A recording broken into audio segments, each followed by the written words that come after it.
Amor claro, yo te adoro. Vientos. Entonces sí me voy a levantar este día.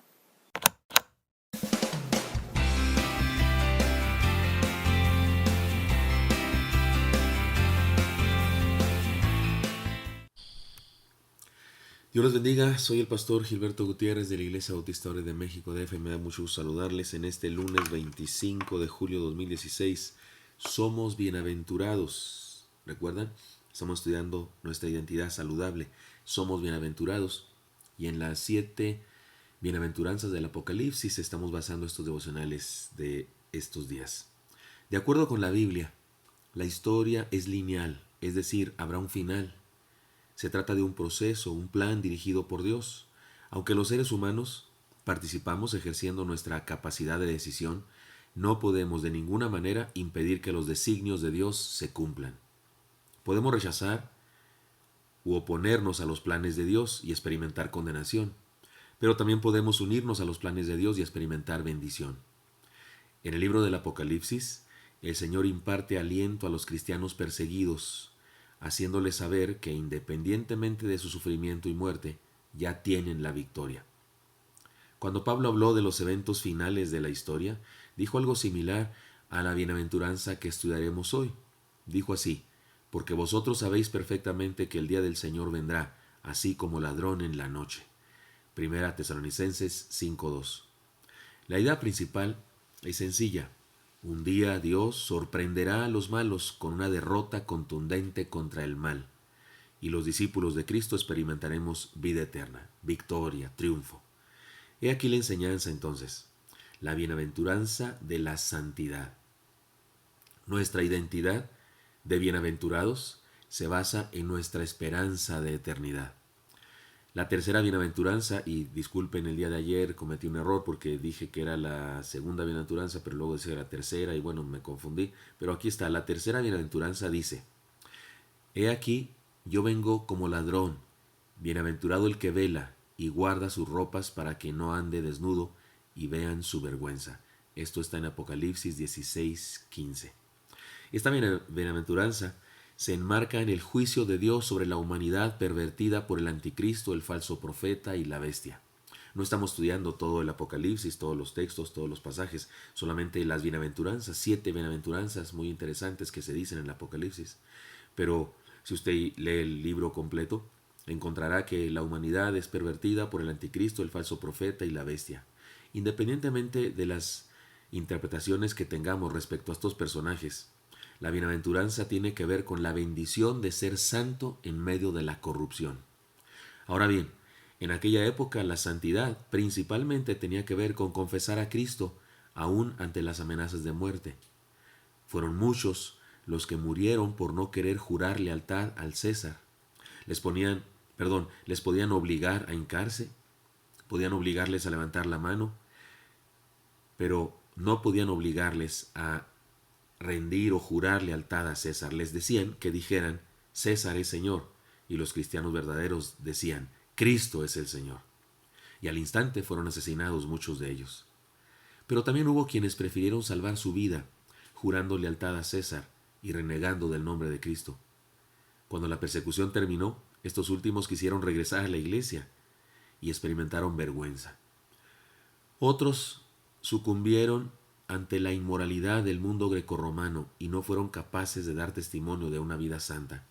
En las cartas de Pablo encontramos el ejemplo de algunos a los que Pablo menciona como que abandonaron la fe y se fueron tras los placeres del mundo. El día de hoy, la persecución no es ni tan férrea ni tan generalizada, por lo menos entre nosotros que escuchamos estos devocionales, aunque sí hay lugares del mundo, incluso en el país México, donde hay persecución severa.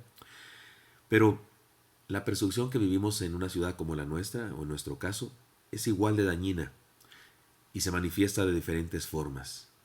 La contaminación moral, por ejemplo, es un problema más serio de lo que piensan algunos.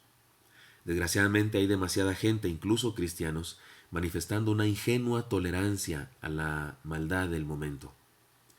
Creen que se trata de modas, ni modo, así es la vida, hemos evolucionado, los jóvenes de ahora son diferentes, ya no somos como antes, no podemos exigirles. Es decir, una tolerancia peligrosísima.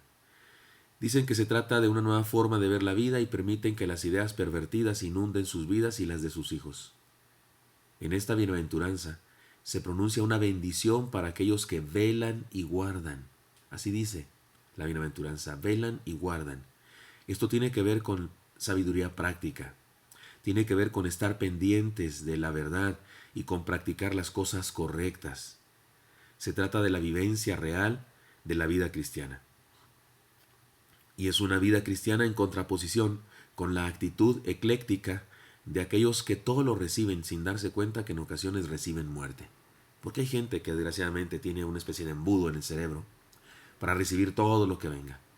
Y hay personas así, que todo lo que dicen en la televisión se lo creen, todo lo que dicen los libros, las revistas, aunque en ocasiones se contradicen unos filósofos de otros, unos escritores de otros, pero hay gente que está tan inmersa en el mundo que está dispuesta a creer todo, aunque se contradiga ese todo entre sí.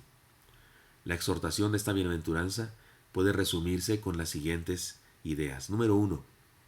Entendamos que hay alguien que nos quiere destruir, destruyendo la familia, contaminando la moral y engañando a nuestros hijos. Es el diablo mismo quien hace esto.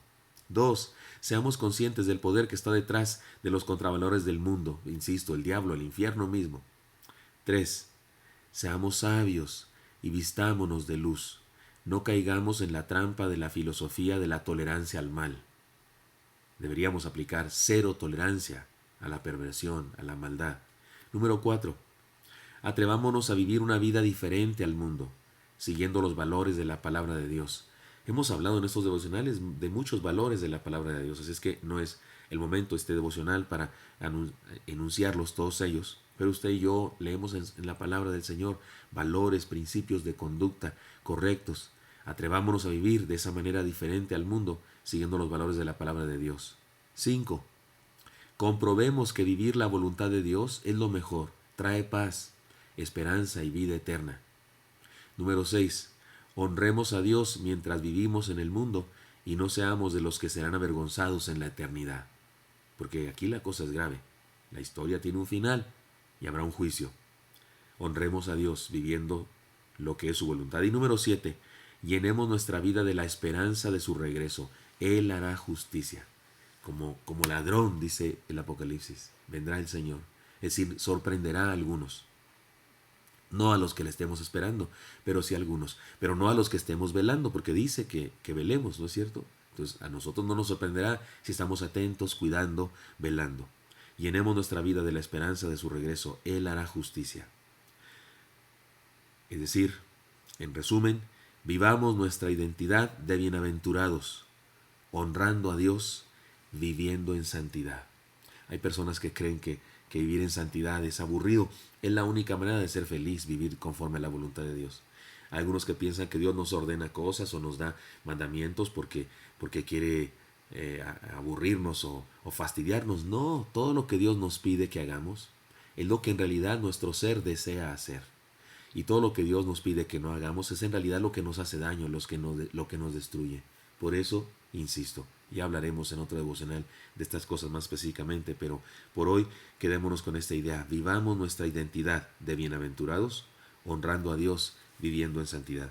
Espero que esto sea útil para usted y pues nos encontraremos el día de mañana. Dios le bendiga. Hasta pronto.